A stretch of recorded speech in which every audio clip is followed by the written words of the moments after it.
Treasury Star Parade.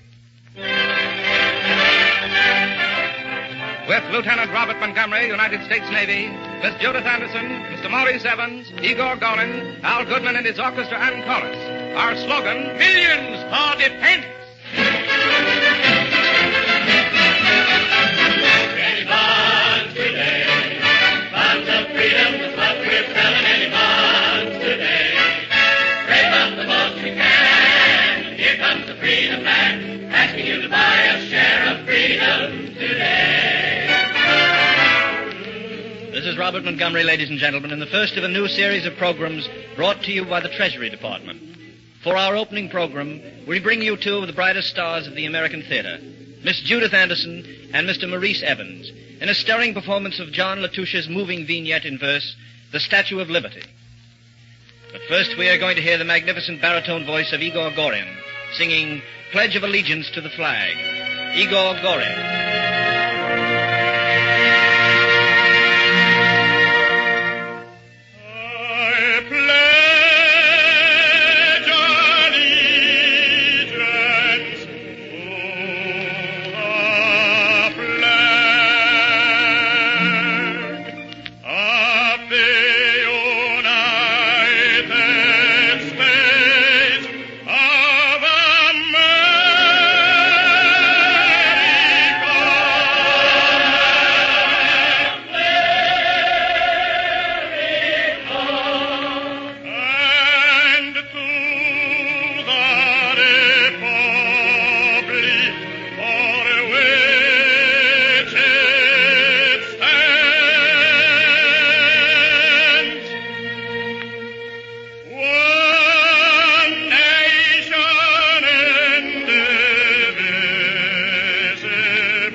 Pardonnez-moi. Oh, that's all right. Looks like a foreigner. My name is Jean. I am an immigrant from Marseille. I speak no English. What are these people saying? I wish I knew what they were saying. See, Madge, did you see? There, that's Staten Island. And that other one, I think, is Ellis Island. Did she say Ellis Island? I know that island. I've just come from there. My first sight of the New World was this statue rising up out of the mist, so tall, so proud. That, they told me, is the Statue of Liberty, keeping watch over America. It's so high up here. No, it ain't as high as the Empire State, I bet you. Do they know I'm a foreigner? Are they looking at me secretly, suspiciously? I am afraid and lonely. The world is so different now. Men are not friends anymore. If I could understand what they are saying, I could tell them so many things, and they could tell me what I want to know. The Statue of Liberty was sculptured by Frederick Augustus Bartholdi, sent to America in 1877, a present from the people of France. Did he say France? My country, France? From the foundation to the torch is 305 feet 6 inches. The figure itself, from heel to head, is 111 feet 6 inches. The head from ear to ear is 10 feet, and the width of the mouth is 3 feet. Some, yeah. It's closing time. I guess that's all for today, folks. This way, please. I cannot go. I do not know where to go.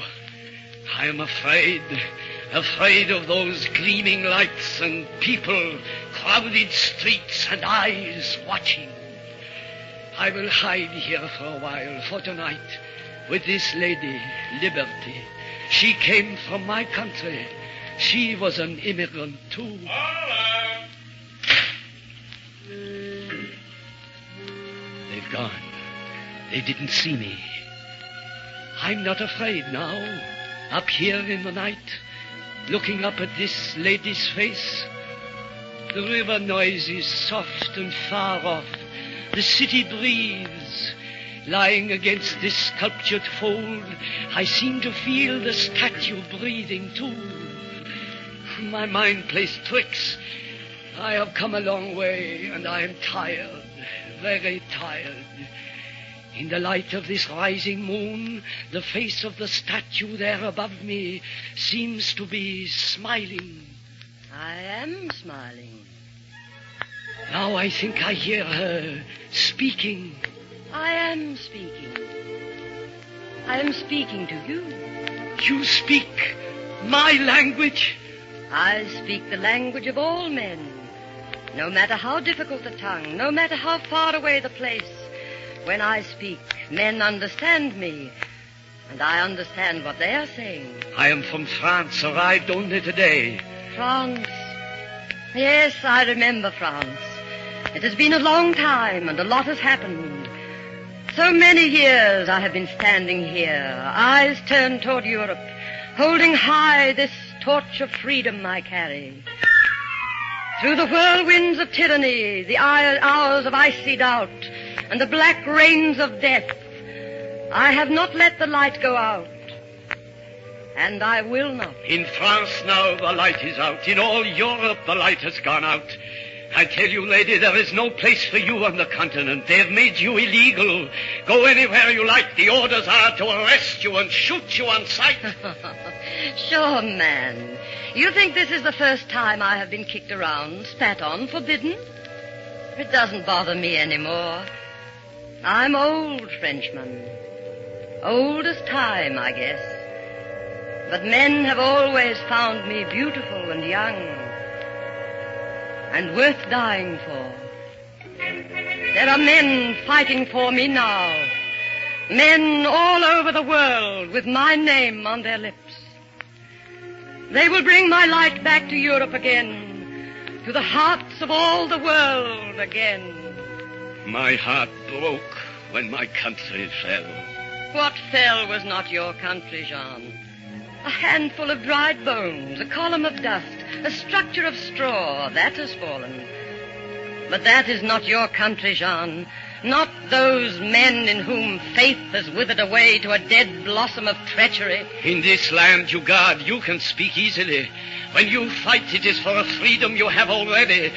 In this land, words are easy, and freedom is an easy thing. Do you think it is ever easy, this freedom? This freedom we have fought for, paid for in bitter coin.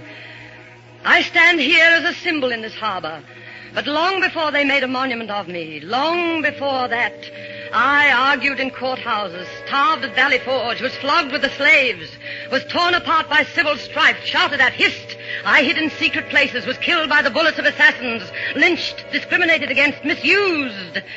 Oh, no. It has not been easy here, this freedom. All men are created equal, the old ones said. And until this is true, throughout the earth, I and those who love me shall not rest or be silent. If I could only hope, but I dare not hope.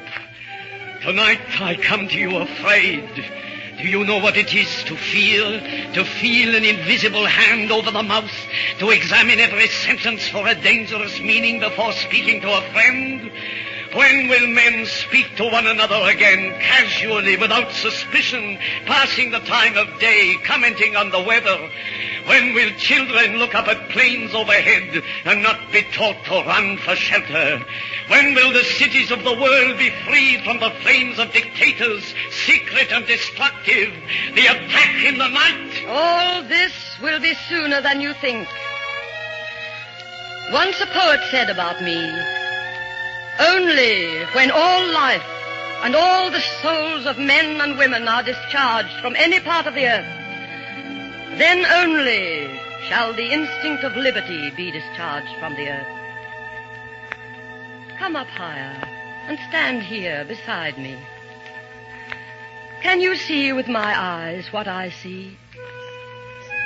Yes, all of America and the people in it. In all that nation, is there a place for me? It has been built by those like you who came here. From what the tyrants rejected, we have built a joyous nation, flinging its great towers into the sky, raising a race who will defend the rights of man against the wrongs of any man. In the continent there before you, the fields yield up their abundance. The earth pours out its oil and ore. From 1,000 factories come silver-winged ships, and from 1,000 smelters the flame soars high.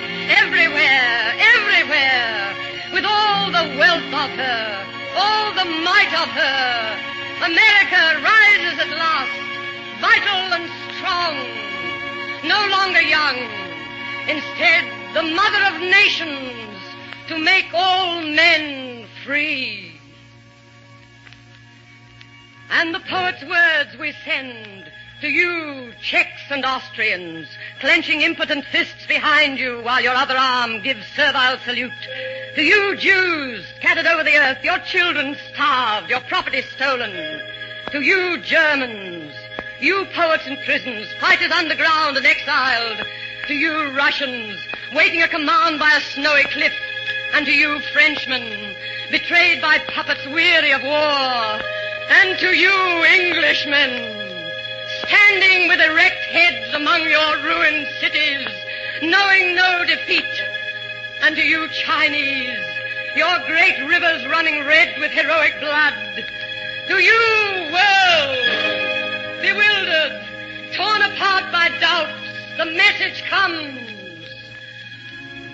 Only when all life and all the souls of men and women are discharged from the earth, then only shall liberty be discharged from the earth.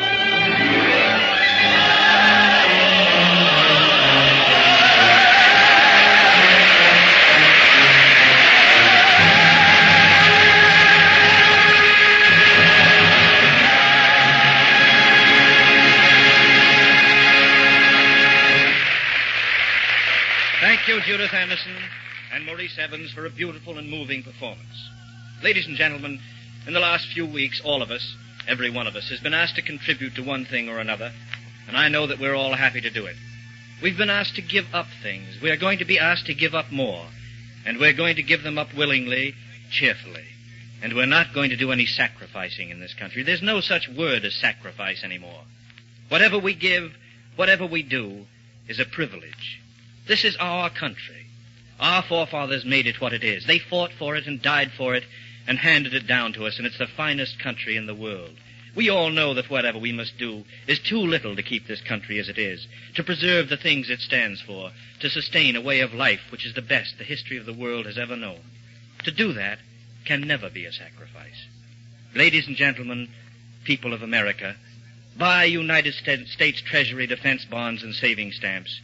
Invest in your future, in the future of your country. It's yours. Keep it yours. The Treasury Department wishes to extend its gratitude and appreciation to Lieutenant Robert Montgomery, United States Navy, who has acted as our Master of Ceremonies, to Miss Judith Anderson and Mr. Maurice Evans, and to Igor Gorin for their splendid contribution to the Treasury Star Parade. Orchestra and chorus were under the direction of Al Goodman. Writing by Hal Block, John Latouche, and Malcolm Meacham. Production by William A. Bacher. This is Larry Elliott speaking.